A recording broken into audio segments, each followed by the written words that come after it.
Most of you aren't subscribed. Make sure to subscribe, as it helps out the channel. Without further ado, the series kicks off at the dead of night, with a mysterious lady supposedly slaying our MC, Tomokui Kanata, who is unable to stop his own death. Upon opening his eyes, our MC spots an elder goblin in front of him, hearing the old goblin give our MC the name of Gobru.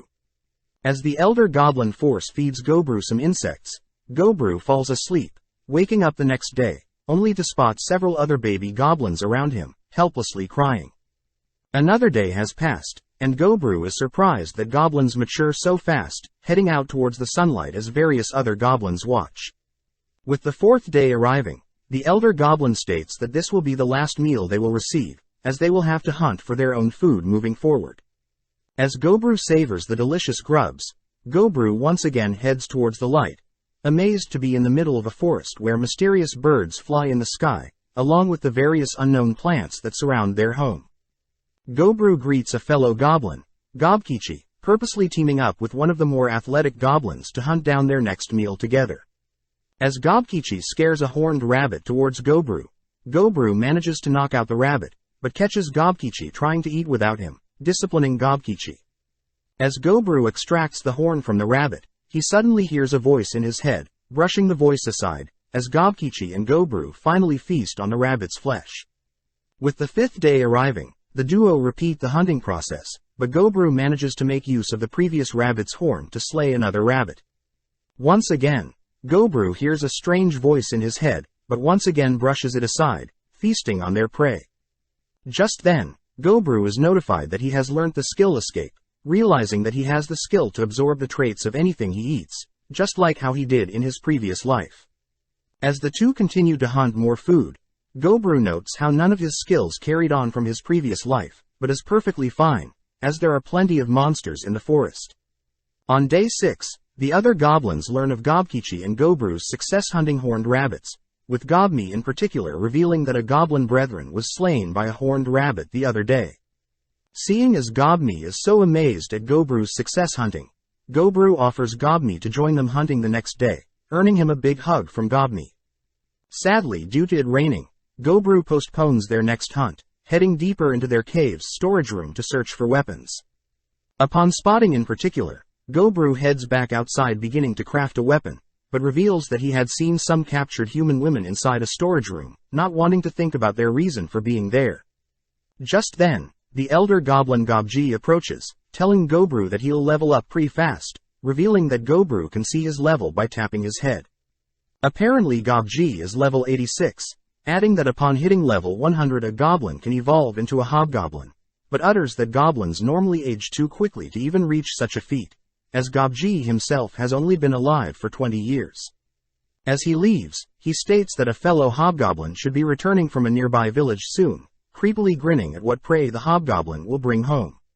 On day 8, Gobmi is seen assisting the hunt by attacking from long range, all whilst Gobru focuses on attacking mid-range prey, only for Gobkichi to deal with any prey at close range. As the trio enjoy their spoils from the hunt, Gobru is notified that he has learnt the skills, Thermography, Venom, Venom Resistance, Search and Evil Eye. Throughout the 9th and 10th day, the trio continued to hunt and feast, but on the 11th, the gang accidentally stumbled into a cave with hundreds of bats. As Gobru orders Gobmi to flee, Gobkichi holds up a shield for Gobru, allowing Gobru to activate his Evil Eye skill, freezing the bats in place, allowing the gang to slay the bats. Gobru acquires Echolocation, Vamp Up and Vemphilia, from eating the bats, but at the same time, fellow goblins jealously watch from afar. That night, several goblins wake up in the middle of the night to attack Gobru, but having had his search skill active, Gobru attacks the 6 goblins with his horn, but when Gobmi found out they were attacking Gobru, she mercilessly put the goblins to sleep. On the 13th day, our trio faced an orc, forced to disarm the orc first, only to deal the finishing blow.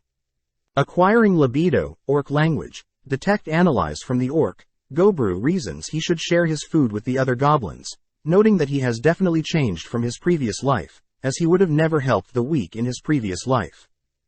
That night, Gobru receives various messages, telling Gobru that he has met the conditions to evolve, but not wanting to waste his precious sleep. Gobru simply agrees to evolve, heading back to sleep.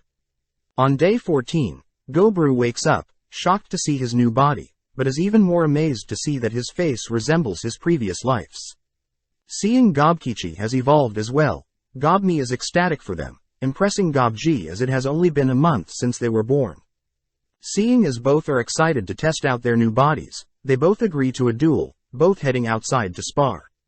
As Gobkichi throws the first punch, Gobru nonchalantly blocks the strike, both trading blows, only for Gobru to slip Gobkichi's next punch, only to trip Gobkichi, making Gobru the winner. They both acknowledge how far they've grown, but suddenly they both hear loud cries off in the distance, prompting Gobru to call for Gobni to reveal herself, asking Gobni to grab her crossbow.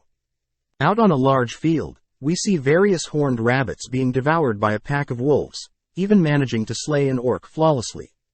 With Gobru and Gobkichi in position, Gobru signals for Gobni to fire the first shot directly at the pack leader, drawing the wolves' attention, only for Gobru and Gobkichi to begin slaying the wolves. With the pack leader running off, our trio are able to easily dismantle the pack of wolves, but as things wrap up, Gobru is confronted by the wolves' leader, but luckily the leader drops dead due to blood loss. Devouring the leader, Gobru obtains Wild Hunt, Hide Armor and Order, making use of it to become a leader. As Gobru brings back the wolves to feed the rest of the goblins, Gobru states that he expects to be repaid, prompting the fellow goblins to beg Gobru to train them how to hunt. With Gobru gladly offering to train them, the fellow goblins begin chanting and praising Gobru, giving Gobru a clear idea of what he needs to do moving forward.